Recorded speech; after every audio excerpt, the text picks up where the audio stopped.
ఇలా ముఖ్యమంత్రి గారు ప్రాజెక్టులు కట్టినా ప్రగతి భవన్ కట్టినా ప్రజల కోసమే కట్టిన అధ్యక్ష.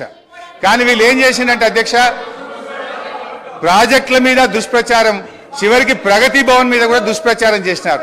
సరే, మొన్న గౌరవనీయులు బట్టి విక్రమార్క గారు ప్రగతి భవన్ లో గృహప్రవేశం చేసినారు. చాలా సంతోషం, వారికి నా శుభాకాంక్షలు.